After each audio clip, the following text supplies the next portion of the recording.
From the very first moment, the cries of a mother pierced the polished silence of the hospital lobby.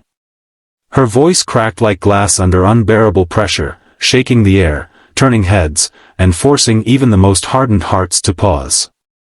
She was clutching a bundle of papers, medical bills, her trembling hands stained with desperation. And then came the words that would echo in the ears of everyone present, "Please, please save my daughter." It wasn't just a plea. It was a scream born from the edge of hopelessness, from a mother's love that refused to die even when the world had turned its back on her.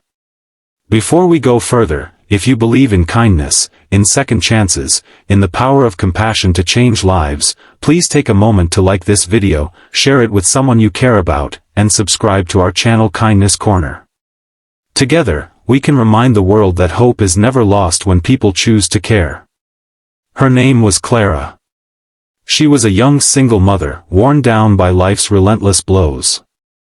Her clothes were plain, her shoes scuffed from endless walks between jobs, hospitals, and bus stations. Yet her eyes, red from sleepless nights, carried a fierce determination, the unbreakable bond of a mother who would rather suffer 1,000 pains herself than see her child endure one. In her arms was a file of rejection letters from charities and loan applications. She had sold her jewelry, pawned her furniture, and skipped meals so her little girl could eat. Still, it wasn't enough. Her daughter, Lily, was only 7 years old. Bright, full of laughter once, but now lying in a hospital bed upstairs, hooked up to machines that hummed and beeped in a cruel reminder of time running out. A rare heart condition had stolen her smile, and the doctors said surgery was her only chance. But the cost was astronomical, more than Clara could ever dream of earning in her lifetime. As Clara pleaded at the front desk, security guards approached, whispering that she was disturbing the wealthy clientele who frequented this private hospital. Their polished shoes tapped closer, ready to escort her out like an unwelcome shadow. Yet just before they could reach her, another figure stood frozen nearby. A man, tall and impeccably dressed in a tailored suit, his watch gleaming like a quiet declaration of power. His name was Alexander Grant. Billionaire. Known in the city for his ruthless business sense, his towering skyscrapers, and his cold reputation. To most, he was untouchable, a man of logic, not heart. But in that instant, Alexander couldn't look away. Something about Clara's voice cracked the armor he had built around his soul. He remembered his own past, one he rarely let himself think about, a childhood in a broken home, a mother who had died too soon, and the bitter taste of helplessness he had sworn never to feel again. And suddenly, the desperate plea of this woman didn't sound like noise. It sounded like fate whispering to him, demanding he choose who he wanted to be. He followed Clara quietly as she was ushered outside into the cold evening air. She sank onto the steps, her shoulders shaking with sobs she tried to stifle, burying her face in her hands. Alexander stood there for a long moment, torn between walking away and stepping forward. He had meetings, contracts, investors waiting for him. But something deeper pulled him closer. Against the voice in his head telling him not to get involved, he finally asked her gently about her story. Clara lifted her tear-streaked face, too broken to recognize the man standing before her. She poured out everything, the nights of working 2 jobs, the mounting hospital bills, the cruel twist of fate that had left her daughter fighting for her life. She didn't ask him for money. She didn't beg him directly. She just spoke from her heart, her words raw and unpolished, like shards of glass spilling onto the pavement.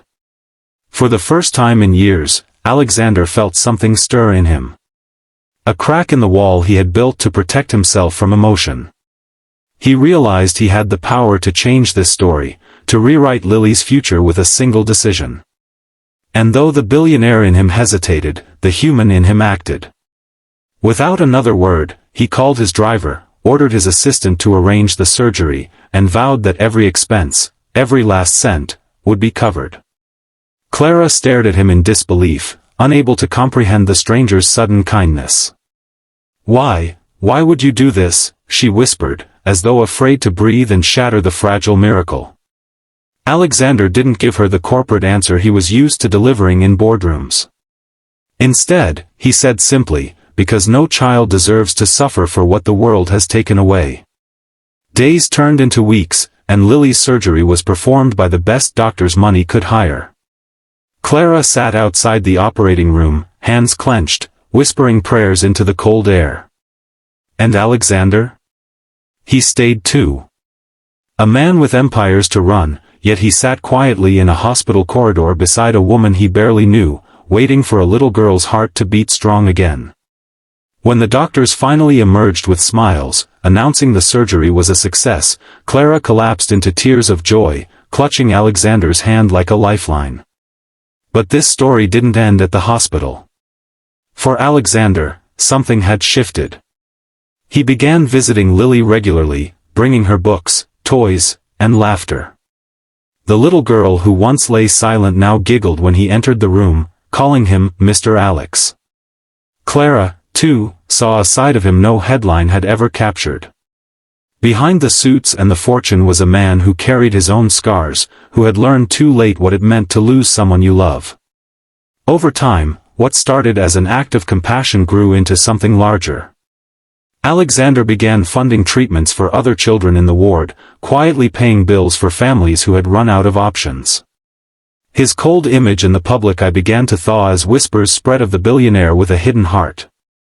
But for him, the real change wasn't in his reputation. It was in the way Lily's laughter filled the silence he had carried for so long, in the way Clara's gratitude softened his guarded soul. And one quiet evening, as Lily ran across the park with her hair flying in the wind, stronger than ever before, Alexander realized something extraordinary. He hadn't just saved a child's life. That child had saved him too, from a life of emptiness, from wealth without meaning, from a heart closed off to love.